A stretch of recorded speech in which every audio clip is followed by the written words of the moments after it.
It's still quite crazy to me how much video games have evolved throughout the years. I mean, I still have fond memories of myself sitting in my room late at night playing Crash Bandicoot on PlayStation. Always starting from level 1 because my dumbass forgot to save all the time. Way back then, console gaming was far, far superior. I mean, it wasn't even close. The Nintendo GameCube, Sega Dreamcast, Xbox 360, and the godfather amongst all other gods, the PlayStation motherfucking 2. If you were lucky enough to own one of these as a kid, you were sure to have an amazing childhood. But then following these years, PC gaming had just made itself known, starting off with games like Pong, Frogger, The Oregon Trail, SimCity, but these games were kinda... yeah. So PC gaming did have a rough start, and it started off a bit slow, but then fast forward a couple more years down the line, and we had games like Doom, Diablo, Command & Conquer, Age of Empires, Quake, Fallout, the list just keeps going on and on and on. With all these magnificent titles coming out back to back, PC gaming was on the uprise, and game developers from all around the world were trying to capitalize on its potential. But one company out there saw PC gaming's true capabilities.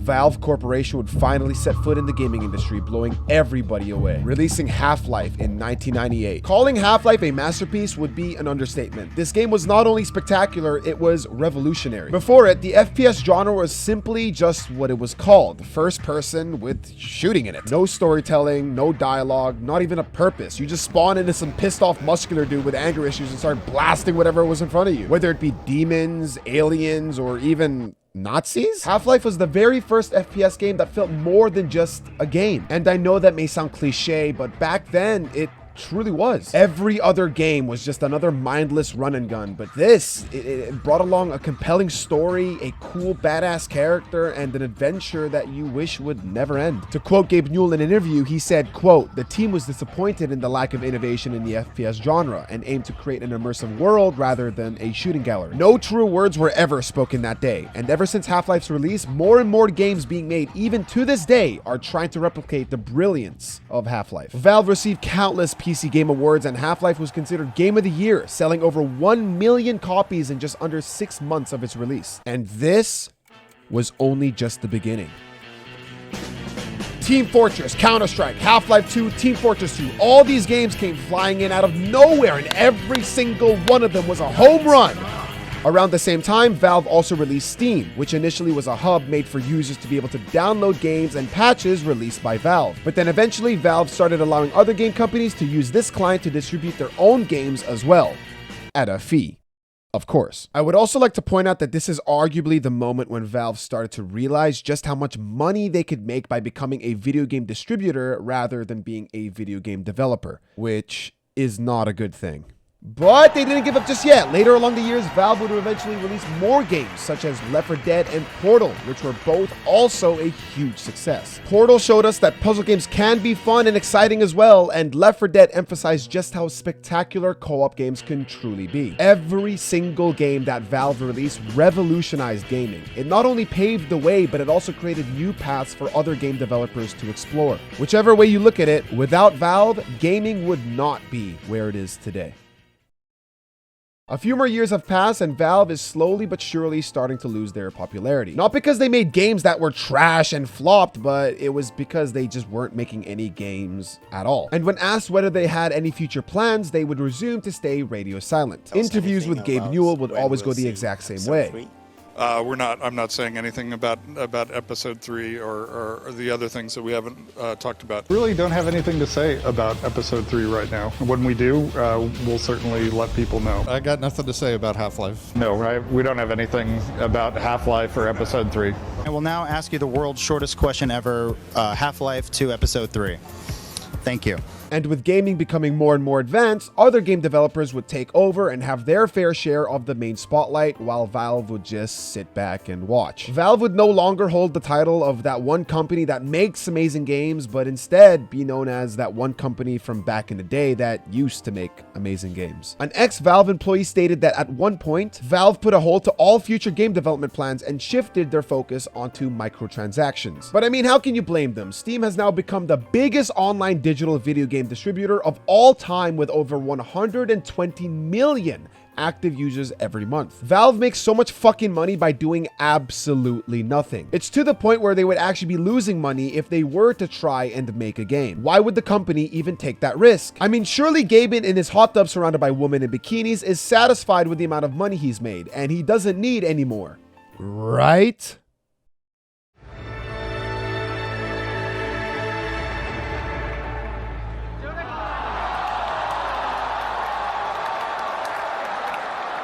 At this point, I think it's pretty clear to say that Valve has sort of given up. Not as a company, but as a video game developer. Money is the only thing that matters at Valve. And I mean, it's rightfully so. Calling out Valve for only caring about money is like calling out the fucking Cookie Monster for only caring about cookies. I mean, like, no shit. But it just comes to a point where it's like, when is enough money enough? Steam is already making you a fuck ton of it, so why resort to releasing this absolutely pathetic excuse of a Magic the Gathering knockoff that you initially had to pay for just so you can pay more to get the best cards? This game was literally an online burglary. I mean, Valve prides themselves for never having viruses on Steam, but motherfucker, you just created one. Valve didn't actually want to make a card game. They just knew how much money card games could make. They did, however, make another Half-Life game, but it really wasn't all that great and was mainly created just to push the sales of their new VR system. Most Half-Life fans didn't even play the game since they had no desire in purchasing a $2,000 VR kit. What the fuck? Mark Laidlaw and Chet Falisic played a very huge part on Valve's success, and they both left Valve years ago. Now, this is just my speculation, and I don't want to pretend that I worked at the company and know exactly what's going on at Valve, but my guess is that they all left for a good reason. Here's a clip from an interview of an ex-Valve employee to share her experience. Complete products together, and so I always kind of rose to the top of like trying like to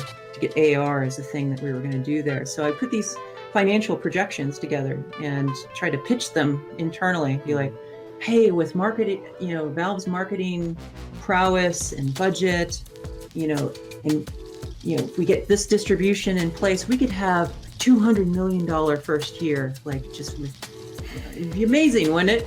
And then I would get responses like, that's $0 billions of dollars. Mm-hmm.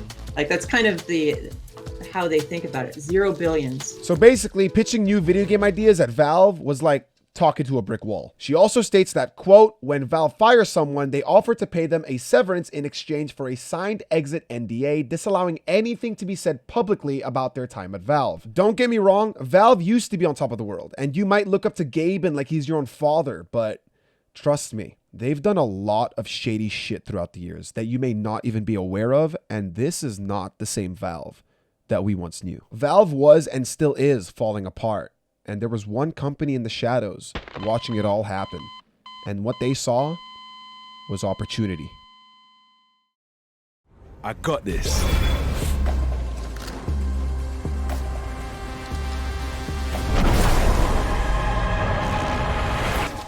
미안해서 어쩌나?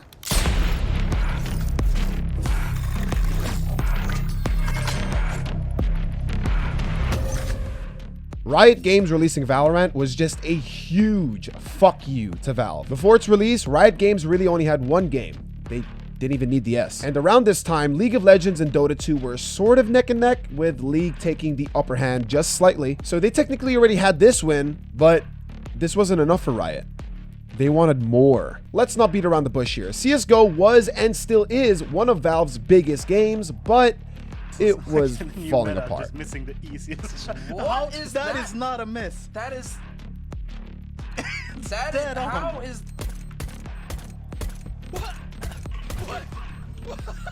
What? What? Okay, is that how Counter-Strike works now? This guy's just gonna go like that and I'm dead? You literally see like his fucking shoulder patch and you just die from a pistol from that far away? God, Gaben, you suck so much penis at making video games. It fucking hurts me, bro. You're so rich.